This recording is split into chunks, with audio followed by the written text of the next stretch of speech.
আসসালামু আলাইকুম বন্ধুরা।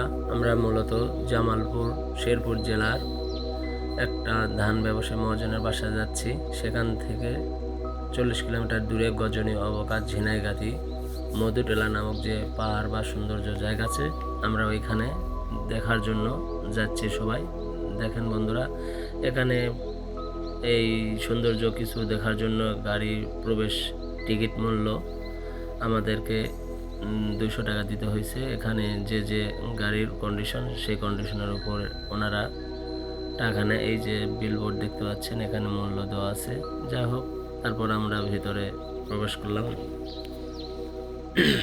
আপনাদের সাথে শেয়ার করব সব কিছু দেখানোর জন্য। তো ধৈর্য ধরে ভিডিওটা না টেনে পুরোটা দেখবেন, তাহলে অনেক কিছুই সৌন্দর্য দেখতে পারবেন। তারপরও আমরা এখান থেকে একটা লেক আছে, সেই লেক আপনাদের দেখতে পাচ্ছেন। এই সৌন্দর্য, এই লেকের ভিতর অনেক রাইডার আছে, আপনারা সেখানে উপভোগ করতে পারবেন। তারপর এখানে একটা কৃত্রিম জিরাফও দেখতে পাচ্ছেন। তারপর খেলনাগুলো হরেক রকমের। এখান থেকে আমি নিজেই আস্তে করে হাঁটে আপনাদের সামনের দিকে নিয়ে যাচ্ছি আরও কিছু দেখানোর জন্য। দেখেন, এখান থেকে আমরা যে যাব, এখানে যে পাহাড়ি বা ফরেস্ট অফিসাররা থাকে বা যারা দায়িত্বে আছেন আমাদের, তাদের ভবনটা আমি দেখাচ্ছি। দেখেন বন্ধুরা, আমি এটা বলছিলাম আগে যে পুলিশ ভাইরা আছে এখানে সিকিউরিটি গার্ড হিসেবে, কোনো সমস্যা হলে তারা সলভ করবে। আমি নিজেই আপনাদেরকে সাথে শেয়ার করে দেখাচ্ছি,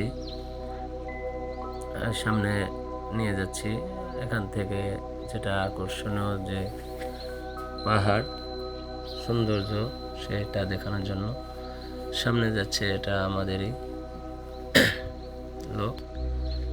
এখানে যে পর্যটন সেবা কেন্দ্র আছে দেখতে পাচ্ছেন, এখানে অনেকগুলো স্টল আছে। আপনারা এই সেই সৌন্দর্য পাহাড় এতক্ষণ যেটা দেখার জন্য আপনারা ধৈর্য ধরে আছেন। এটা অনেক উঁচু পাহাড়।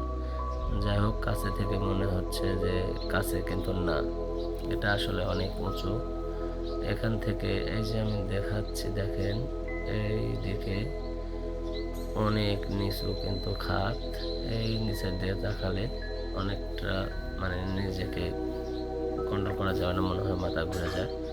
যাই হোক, আমি ওর সামনে থেকে দেখালাম যে ফরেস্ট ডাইনোসর নামে একটা প্রাণী, সেই প্রাণীটা কৃত্রিমভাবে এখানে তৈরি করা হয়েছে, এটা আপনাদেরকে শেয়ার করে দেখালাম। তারপর এখান থেকে আমি আরও কিছু দেখানোর জন্য যাব। এই যে পাহাড়টা দেখেন, এটা ইন্ডিয়ার, এই পাহাড়ের ওপারে ইন্ডিয়ার পাহাড়।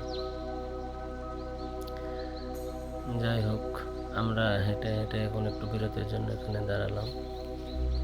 বিরতির পর এখান থেকে আবার আমরা সামনের দিকে যাব আরও কিছু দেখানোর জন্য।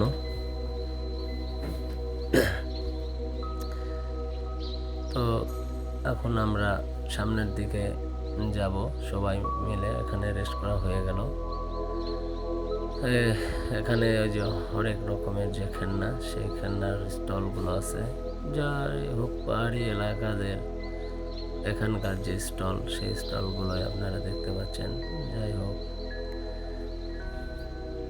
পাহাড়িদের অনেক কিছুই স্টল আছে এখানে, হোটেলও আছে। দেখেন কয়েকটা পাহাড়ি অ্যান্ড বিরিয়ানি হাউস। এখানে আপনাদের খাওয়ার ব্যবস্থা আছে, যদি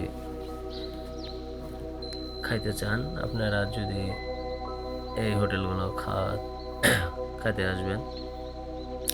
এই দিক থেকে আপনাদের যে আর একটা এই ঝিনাইগাতির পাহাড়ের যে সৌন্দর্য একটা ভিউ টাওয়ার আছে, সেই ভিউ টাওয়ারের সামনে দেখে আমি আপনাদেরকে নিয়ে যাব। দেখেন বন্ধুরা, এই টাওয়ারটা এত সৌন্দর্য। এই ভবনটি সাইড ভিউ টাওয়ার, 6 তলা বিশিষ্ট। এই টাওয়ারের আপনি উপর থেকে এই পাহাড়ের সৌন্দর্য উপভোগ করতে পারবেন। এই টাওয়ারের উপর থেকে সব কিছুই আপনি দেখতে পারবেন। যাই হোক, এই ভিউ টাওয়ারের এই পাশ দিয়ে আপনাদেরকে দেখাবো যে ধানি জমি আমাদের যে কৃষি আবাদ করে কৃষকরা, এখানেও আমাদের মতো সেম কৃষি আবাদ করতেছে, ধান আমাদের মতোই সেম। অনেক সুন্দর হয়েছে ধানগুলো।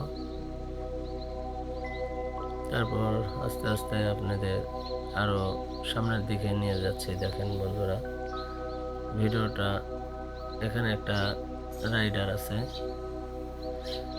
সামনে একটা পর্যটন সেবা কেন্দ্র আছে গারোমা ভিলেজ। সময় সময় জন্য আমরা ভিতরে ঢুকতে পারিনি। সবাই লাইক কমেন্ট শেয়ার করে পাশে থাকবেন। আল্লাহ হাফেজ।